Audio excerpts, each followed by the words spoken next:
நம்ம என்னதான் திருநெல்வேலி அப்படின்னு சொன்னாலுமே வந்து பார்த்திங்க அப்படின்னா திருநெல்வேலிக்குள்ளே இருக்கிற பாளையங்கோட்டை ஒரு தனி ஸ்பெஷல் அப்படின்னு சொல்லலாமாக்கா.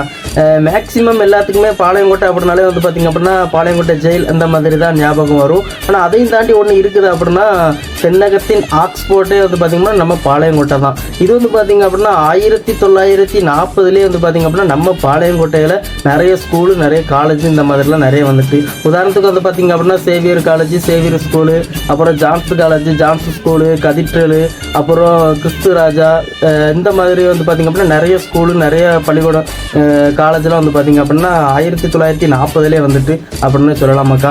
அது மட்டும் இல்லாமல் வந்து பார்த்திங்க அப்படின்னா தமிழ்நாட்டிலேயே முதல்ல கண்ணு தெரியாதவங்களுக்கும் காது கேட்காதவங்களுக்கும் முதல்ல பள்ளிக்கூடம் வந்தது வந்து பார்த்திங்க அப்படின்னா அது நம்ம திருநெல்வேலி சீமையில் இருக்கிற பாளையங்கோட்டை அப்படின்னு சொல்லலாமாக்கா. அதனால தான் வந்து பார்த்திங்க அப்படின்னா தென்னகத்தின் ஆக்ஸ்போர்ட்டே வந்து பார்த்திங்க அப்படின்னா நம்ம பாளையங்கோட்டை அப்படின்னு சொல்கிறாங்க. இந்த மாதிரி வந்து பல பெருமைகளை கொண்டதான் மக்கா நம்ம திருநெல்வேலி சீமை. கெத்தா சொல்லுங்க மக்கா திருநெல்வேலிக்காரங்க.